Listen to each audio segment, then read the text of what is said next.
Hello drum school and drummer friends, it's Alan here. Hope everybody's keeping well. Welcome to part 3 of our mini-series on 16th skip note grooves and dotted notes.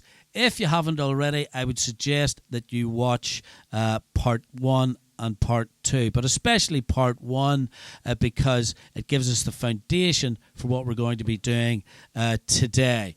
Part 2, you'll start to see the benefit of watching that some stage later down the line. But especially in part 1, we'll have all the theory and, as I say, the foundation that's going to help us today. I've pitched this at what I call the player level, so roughly grade 2, grade 3. And if you're at that stage, then I really hope that this helps you as you develop with your drumming. So, without further ado, let's go.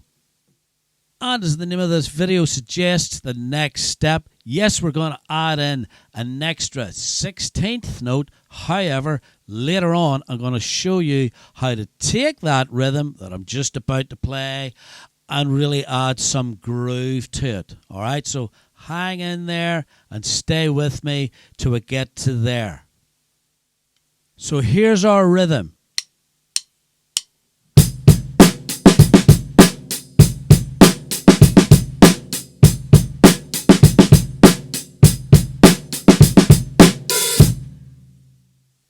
And the way that we would count that is very simply 1 and 2 and 3 and 4, 1 and 2 and 3 and 4, 1 and 2 and 3 and 4, 1 and 2 and 3 and 4. So hopefully you can hear me counting 2 and So again, 2 and then 3 and 4. So those are the 2 skip notes there. You can see that on your screen that help us to play that pattern. Just do it one more time. 1 and 2.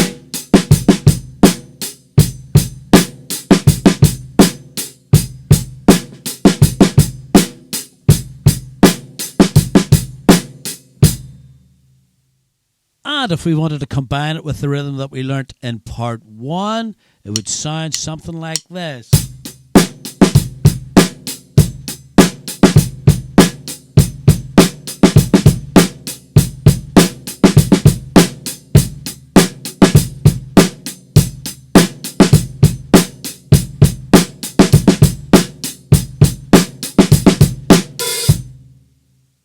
And as I hope you can hear, those sorts of rhythms are perfect for all you Britpop and Oasis fans out there. Lots of their songs use those skip note grooves. And I did say that I was going to be showing you how to take those 16th skip note patterns and add some groove to it. We're going to do that by using what we call ghost notes. Now, working on ghost notes is probably a lesson in itself. So at this stage, all I'm going to say is we play our ghost notes, as the name might suggest, quieter than the main hits that we normally do on the snare drum. And in this case, we're going to keep beat 2 and 4 nice and strong, all right? And then we're going to fit the ghost notes or the quieter ones in around it. So it's going to sound a little bit like this.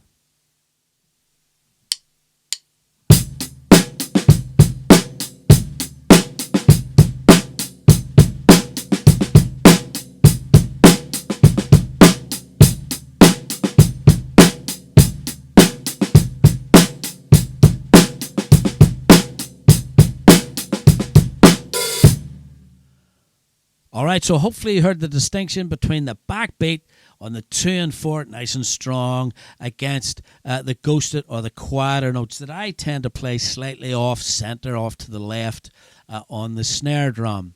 The whole purpose of that is to add a little bit of groove. We don't want to keep everything all at the same level all the time, and especially later on whenever you start to look at funk styles, you'll see that that's really important. Obviously there's other things that we can add into that.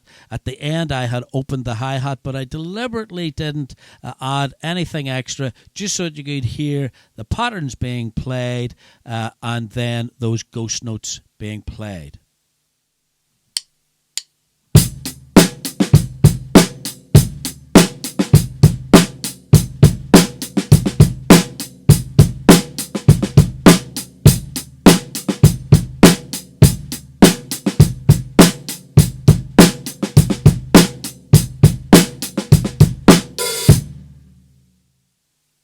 All right, drum school drummer friends, hope you enjoyed working through those 16th skip note grooves and learning how to add in, just in a simple way at this stage, those quieter notes or those ghosted notes. If you did enjoy that, I'd be grateful for a thumbs up. If you haven't already subscribed, I'd be grateful if you could do that too. And also check out my subscription channel on Buy Me a Coffee, where there's in-depth lessons from beginner all the way through to professional. If you did enjoy that and you want to take it to the next step or the next stage, I have a lesson on Clyde Stubblefield's famous groove and Cold Sweat. The link will be in the description and it should maybe be on your screen now. Thanks now and bye.